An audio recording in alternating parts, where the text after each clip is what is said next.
Welcome to Marketing People Love. Today, I have Brett Swensen. Now, Brett is someone who has been with multiple brands that have gone from nearly nothing in sales to 9 figures. We're talking over $100 million in sales with brands like Purple and Kizik. He has a ton of experience with content generation and creation for pretty much every advertising channel you can name. And him and I share a lot of philosophy, a lot of experience, between us, almost 10 brands that we have seen go from 20 to 50 million, 50 to 100 million, 100 million to 500 million. So a ton of experience in not just selling product, but actually growing brand. We're going to talk about the formula for doing so and why formulas actually matter and are nothing to be ashamed of. We're going to talk about the current state of UGC, where we see things headed, why it's currently in the state it is, and we're going to talk about what it's going to take to win in 2025 and beyond.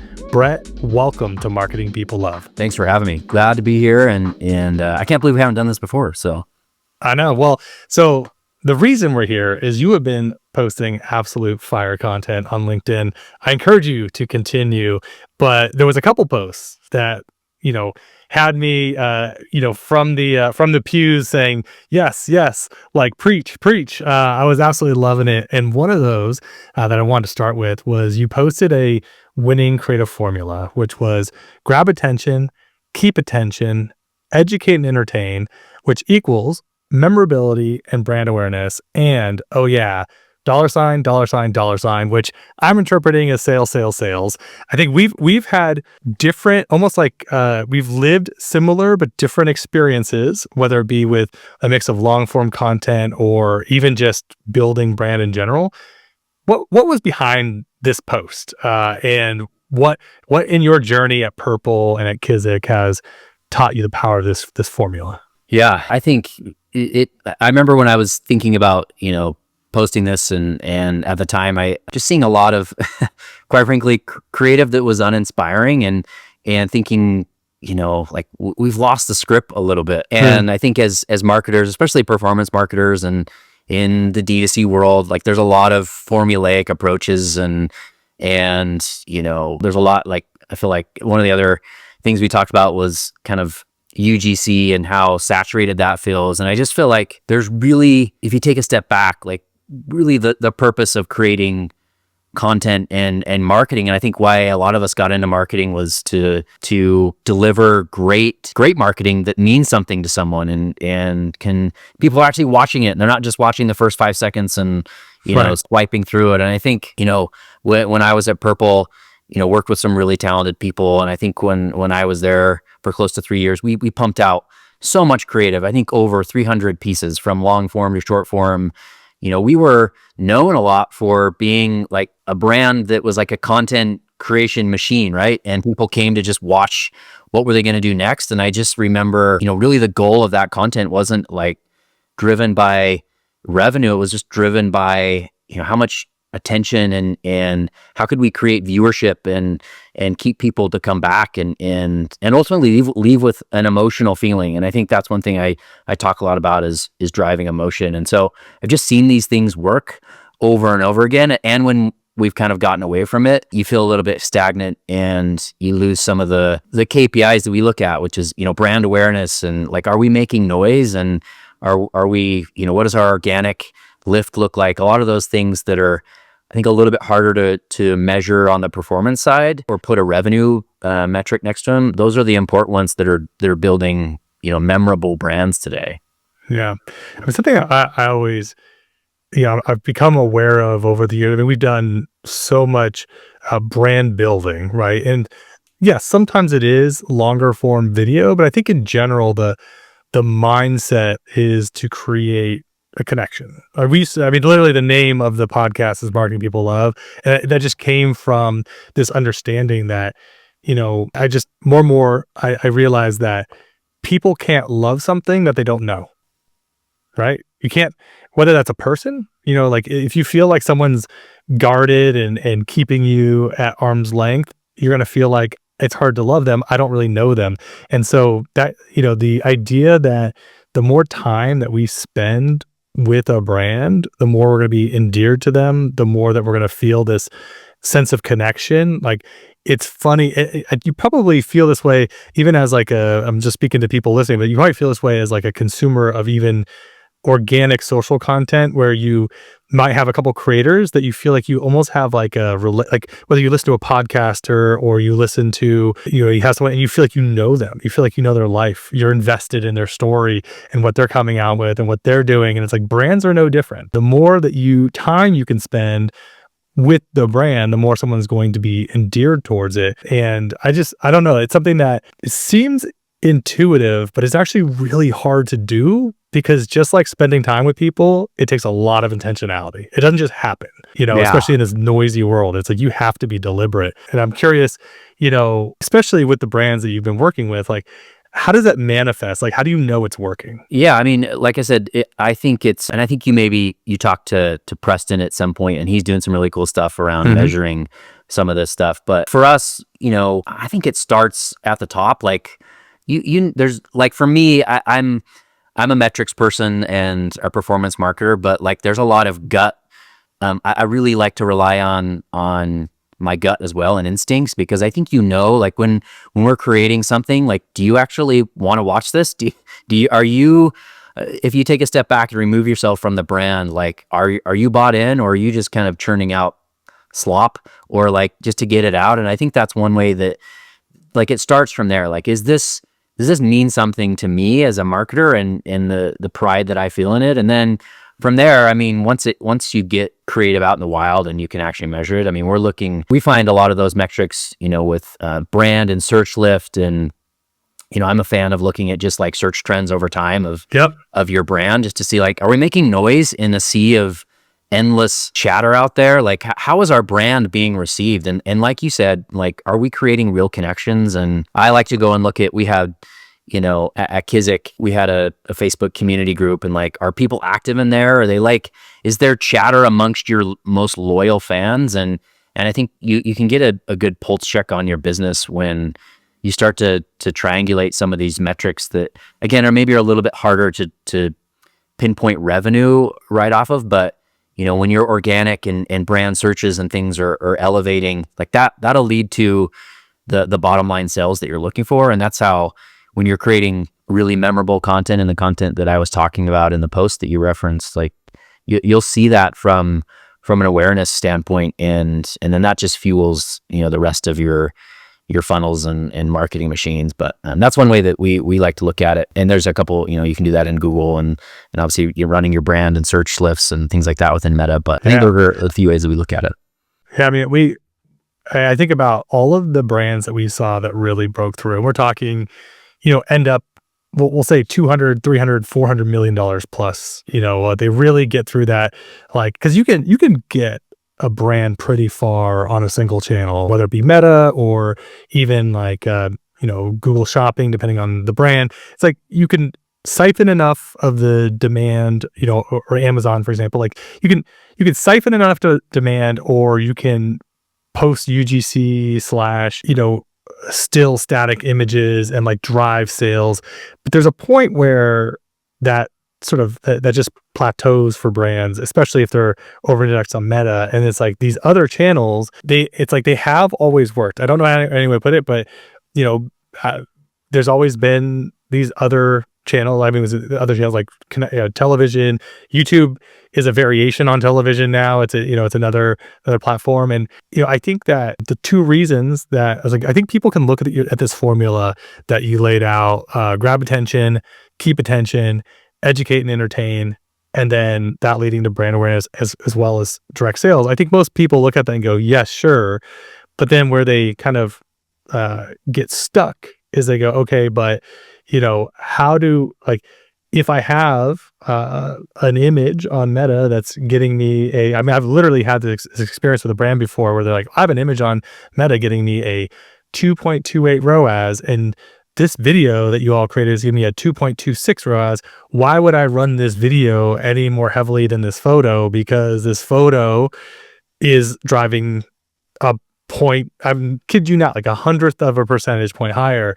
And like, how do I explain this to my seat? Like, and so it is interesting, because what we see is, again, brands that break through, they experience the fruits of connecting with people, whether it's on television, connected television, YouTube, some other platform, a lot of times too, Meta, of course, but like where they're building this awareness, they're grabbing that attention, they're keeping the attention, they're moving people towards some sort of action. And, long form content is a way to do that. I guess my actual question to this is, when you posted that formula, when you were posting it, was it like to say as a asset form or just as a general frame of mind? Does that make sense? Like I felt like it could go both ways. Like you're just like, as a brand, you need to grab it, you need to grab attention, but maybe it doesn't all need to be at once, but it also works as like a singular asset, of course, as well. So like, how far did that intention go? Yeah, I think at the time, I mean, you make a really good point. I think it applies on both fronts, but I think I was just thinking, I was in a mindset of looking at content creation, and to your point, I think there's a lot of brands that start to plateau and they get stuck because they've gotten all the demand capture. I think that's one of the biggest problems, that you get to 25, 50 million and brands just get stuck because they're not creating their own demand. They're not creating any noise or pushing people in market. They've done what you said. It's been, kind of all of the demand that's in the market, and then they've been able to kind of win in there. But I think where I've seen is, you get to a point where if you're not keeping people, you're not grabbing attention and keeping people engaged, and really leveraging what's unique about your brand, and then again, I've used humor a lot, but there's a lot of emotions that can be driven that create memorability and recall, so that, again, at Kizik and Purple, I'll use Purple as an example. People aren't in market for a mattress very often. I think it was like once every 10 years. And so like our goal was to just be what the brand that they thought of when that time came around, whether that was, they were moving or just getting rid of their old mattress or whatever it may be. Like we wanted to be, oh yeah, who's that brand that did the egg test or the Sasquatch or, whatever it was. Like we wanted to be the brand that resonated. So, when they were in market, like we were their first thought. And I think a lot of brands, it's hard to, I call it planting lemon trees before you squeeze the lemon, right? Like that's the goal that I think great marketers and what's maybe lacking right now for those brands that are looking for scale.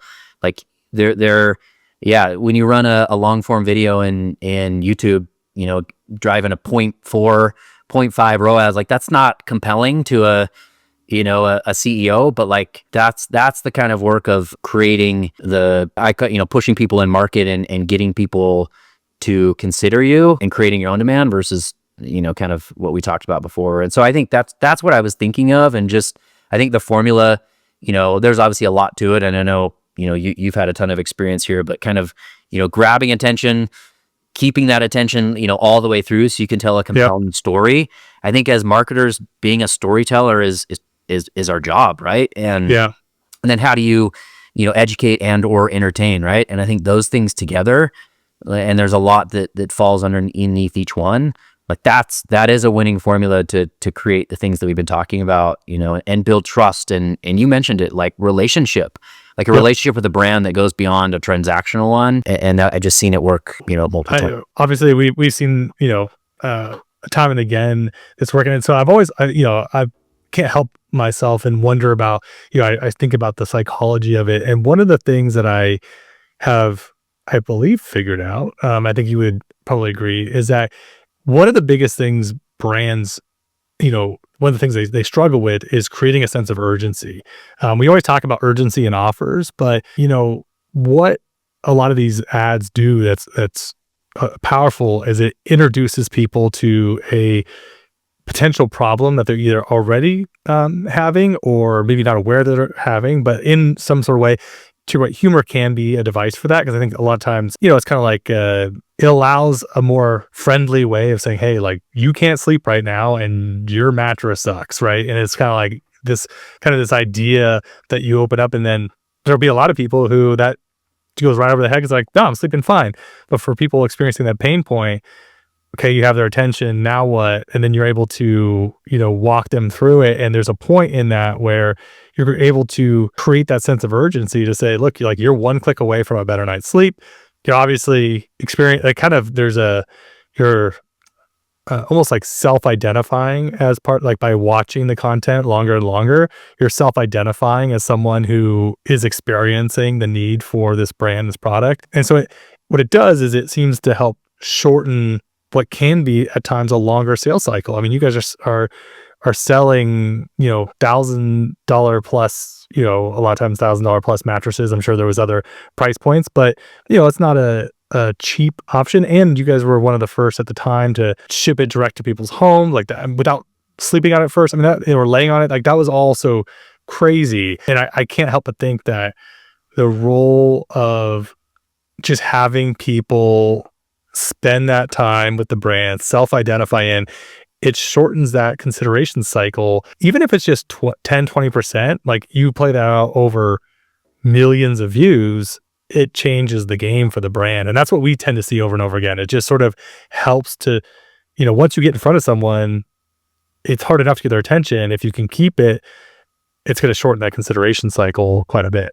Yep. 100%. Yeah, you guys have done a good job of that. And I think that is what we saw. I mean, as you get further into some of our videos, it started to, to look at, overcoming some of those pain points and objections and things that we all kind of know as marketers when you're trying to kind of push people further down the funnel, so to speak. And I think, yeah, I mean, all along the way, kind of keeping, there's a very, not formulaic, but there's very much a framework in which, when you're on a minute and a half of video or say a minute, like how do you still keep people engaged? How do you want to keep them to the next point in the video they want to keep watching? Those like 5-second increments, right? Of kind of keeping those people. And I think you do that in a ton of different ways. But then you can start to then, like you're starting to get people starting to nod. Like you said, they're self-identifying. Yeah, they're speaking to me, but what about, and then you can kind of overcome that. And like, I wonder if they thought about, oh yeah, okay. I mean, it's so funny. I am not shy about the formulaic nature at times of advertising. And here's why. I recognize that as human beings, we communicate and understand things a certain way. I was actually, this morning I was working out with my trainer, and he was telling me he was catching up on, like, I don't know, I guess there's a Baywatch channel, and he was saying he was watching Baywatch. And I made this observation, but I was like, it's so true. It's like, Baywatch, there's no difference between Baywatch and any hospital drama, any police drama, true crimes drama. They all have the same, like even The Office, like the famous show, it's like, Friends, it's like they have single episodic things that come to a resolution. And then you have the interconnectedness of the group, whether it's a lifeguard in the case of Baywatch or a police unit, where like they're on a longer scale over the course of the season. It's like, it's a formula that humans respond to. They just do. And so is Star Wars, and so is Avatar. I've never had a problem understanding the psychology of some of these formulas, because they actually work. And you know what? They'll work tomorrow and they'll work the next day, just as Avatar was basically Ferngully all over again. And I love Avatar, to be clear. Yeah. But it really is. So I also wanted to ask you a little bit about, I could tell you're someone that thinks a lot about the current state of the market and where things are headed. There's been this, you mentioned earlier, like this saturation point with UGC where, and I get it, because I'm like, UGC should be part of your overall approach. It's cheap. It's easy to generate. It's not that you shouldn't have UGC. It's going to be part of the game, but it's like, there's a sense of, okay, great. Like everything swings, it feels like, in terms of, trends. Like what are you thinking as an advertiser, as a marketer, going into the rest of 2025 and beyond? Like, where's your mind at?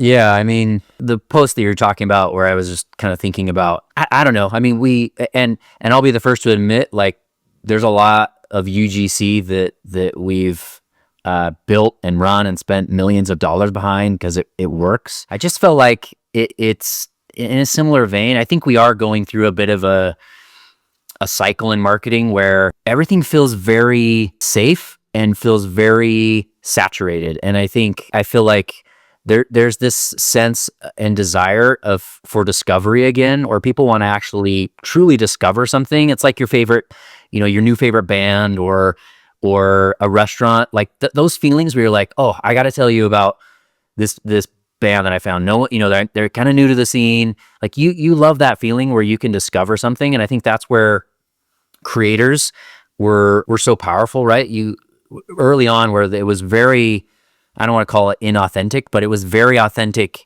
because there wasn't a ton of brands coming and pitching kind of this UGC, hey, we'll send you product and create a video. But it was very much like, hey, I just discovered this brand, and they really were able to kind of tell their story and their view of the brand, and you had a relationship with them that we talked about earlier.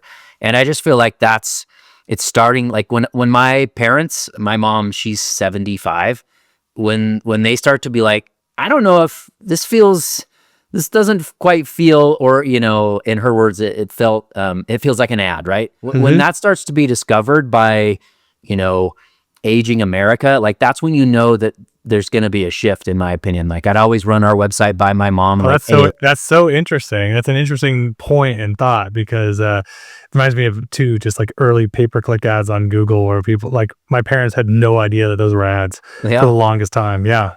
Yeah. And anyway, I feel like there's a shift coming where it's like, again, people they want to discover, that's why the For You page is so strong. Like it starts, the algorithms really learn what we resonate with, and like people love that feeling. And I feel like, I just think UGC is going to go through a bit of a shift, and I think it'll still be a part of growth for brands. But I think it goes back to what we were talking about before, where it's like, how do you tell authentic stories and create those relationships and things that people can walk away with that are a bit, they're long lasting. Because I think right now I see another UGC video, and I know I realize I'm close to the space, but I'm like, oh, another one that's followed I'm obsessed with XYZ product, and I just feel like it's gonna shift, and I'm excited to see that shift, because I think 2025 and beyond is gonna allow for authenticity to shine. We're already seeing it. Like you can see the brands that really feel authentic, and those are the ones that people love to talk about over and over again. And I've seen. I think that this phenomena of UGC happened for two reasons. The first is, the rise of vertical video consumption happened very fast. We're talking 2020, 2021. All of a sudden, TikTok pops up. YouTube ads shorts, Instagram ads reels, brands are scrambling to create content. And even to this day, one of the frustrations for brands is that you can have a stellar television commercial that you can run for literally years. You can have a stellar YouTube ad that can run for a year to 18 months without burnout. But on Meta, like in feed video and photo, like you can still get something that lasts half a year, maybe 4 months, maybe half a year is generous. But in those vertical feeds, man, oh man, people burn through content. It was like coal. It was like all of a sudden the world's running on steam engine trains again, and we're shoveling coal in. And so it created this demand and this need for like as much, like I have an ad running on TikTok or on Reels, and it's working, or in stories it's working. And then within 3 weeks it's burned out. And it was just like, people were like, oh my gosh, I just need more. I need more. So I feel like that kicked it off. And then it doubled down, because you saw more and more brands, cut back and not invest in top of funnel anything. They were just like, I need the closest loop like ROAS possible, and those are only going to exist on Meta and Google Shopping, like and maybe your Amazon spend. You're not going to get that some of that attribution breakdown from whether it be television, YouTube, connected television. Like, it's not that those channels don't work. It's just that it's harder for people to pinpoint the exact, impact, or at least they believe it is as well. Or they don't know what that looks like for their brand, that, they need to have probably different metrics for different channels. And so I think when I saw those two things happening, I was like, oh, everyone's they're getting much more conservative in their growth in 22, 23, and 24, right? You just felt this like kind of, there wasn't as many brands that were growing by hundreds of millions of dollars a year. And we're starting to see some of those things happen again, where brands are growing by 20, 30, 40 million dollars a year. And none of them are doing it on the backs of UGC and Meta, right? Like, it's like there is, some of them are hitting TikTok shop really hard, right? Like I think Cakes and like the folks over at Easy Bombs, like, they've figured out a new channel for themselves. Some people are plugging away at, direct using, television, like the Goat Foods people with like licorice.com and pretzels.com, and, Bordery is another client of ours that like, they're all investing in these channels that aren't just, kind of like, I hate to say being conservative, but I think a lot of brands were just like, I don't want to say they give up on growth, but they were just like, we gotta really be careful. And now they've kind of lost the muscle maybe, or they never developed it to go, okay, well now what? What do we do now? Where do we go? Like we're projecting year over year slight decline or slight growth. Like, what do we do? Yeah. That's what we're seeing a lot of. Yeah, I think you make a really good point. And I feel like brands, there's been kind of this drug that we've gotten addicted to as we went through COVID, where your CFOs and CEOs, what's the ROAS? It was very much driven by kind of I guess in the world of attribution models, like last click, and like what was driving the sale today versus like zooming out and say, how did we get here? How did we build for this demand to come? And there's some brands that are in categories that have a lot of competitors spending aggressively on some of the channels you mentioned that are building that demand. But then there's others that you have to kind of go and build that and bring awareness to the category yourselves. And I feel like that's where I see a lot of brands doing that over the last even 6 to 9 months, just hearing a lot more talk on top of funnel and how do we do it and what does it mean, and heavy debates on Twitter. And I think, it takes a bit of, I think, rethinking how you're both measuring success and your willingness to kind of invest in overall brand growth. And I think that's where you see marketing teams kind of not hitting a reset button, but really trying to again think about holistically a marketing approach that can be, we're looking at measuring success up on YouTube, very different than we're looking at that static creative that's getting a 2.5x ROAS on an ASE campaign, right? Those are just very different objectives, and I think we ran a lot more